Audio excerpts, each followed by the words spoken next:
Ceux qui sont en faveur de la retraite à 65 ans la justifient par l'argument suivant: on travaille plus car on vit plus. Mais ce raisonnement va contre le sens de l'histoire. Réhabiliter la valeur travail comme l'a fait justement Fabien Roussel n'est pas réhabiliter l'esclavage.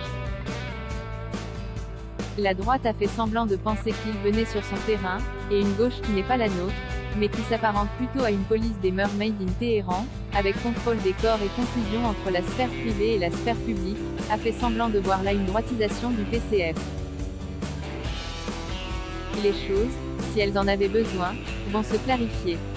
Alors que Macron, non content d'être le plus parfait représentant du néolibéralisme à la tête de l'État, de réduire le citoyen à un agent économique, de préférer les cabinets de conseil des copains à la haute fonction publique, annonce froidement un recul de l'âge de la retraite à 65 ans.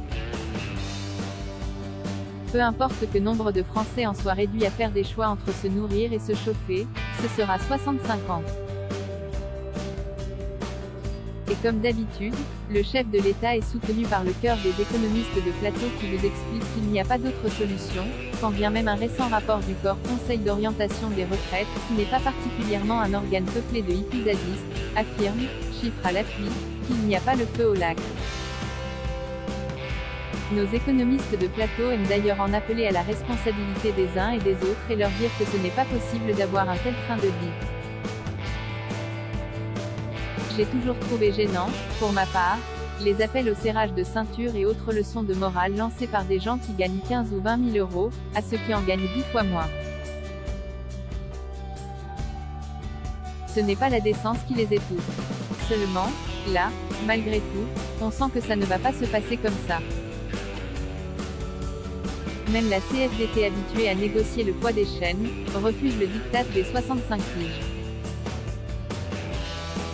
Nous n'en sommes encore qu'au prodrome de la bataille, mais il y a de fortes chances qu'on entende à nouveau un des arguments que je trouve le plus tranquillement abject et qui indique une vision du monde assez proche de celle de Marie-Antoinette, c'est-à-dire une insensibilité ou une inconscience totale de ce qu'est le quotidien des Français, hors 2 ou 3 arrondissements parisiens où les additions des restaurants dont les cuisines sont pleines de clandestins, ont à peu près par personne le montant d'un caddie hebdomadaire pour une famille de 5 dans le Pas-de-Calais. Et cet argument, le voilà: on devrait travailler plus, parce qu'on vit plus longtemps.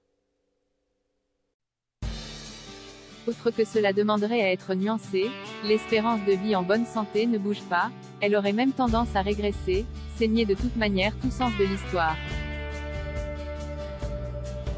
Si les communistes trouvent que le travail reste une valeur, c'est parce qu'il a permis de dominer la nature et d'assurer la subsistance de tous.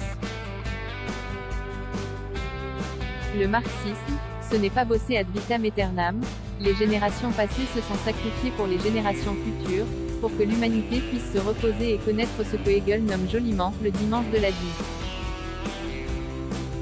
C'est-à-dire un temps libéré de plus en plus important, gagné grâce aux gains de productivité toujours plus grands. Paul Lafargue, gendre de Marx, avait intitulé de manière provocatrice son essai sur ce sujet Le droit à la paresse en 1880. C'était pour choquer le bourgeois, celui qui s'indignera en 1936 de voir les premiers congés payés envahir les plages, les campagnes et les premières auberges de jeunesse.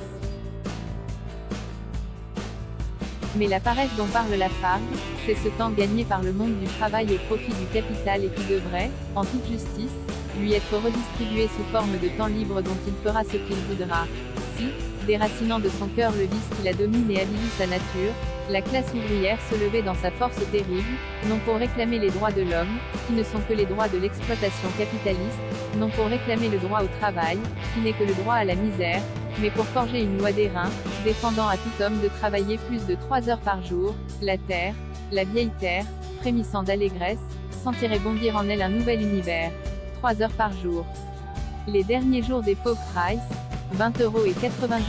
16 UZ et new available from 15 € comme un fauteuil Voltaire dans une bibliothèque en ruine price, 14,17 € UZ et new available from 2,76 € un peu tard dans la saison price, 7,80 € 22 UZ et new available from 1,78 € Norland price, 6,40 € 18 UZ et new available from 2,41 €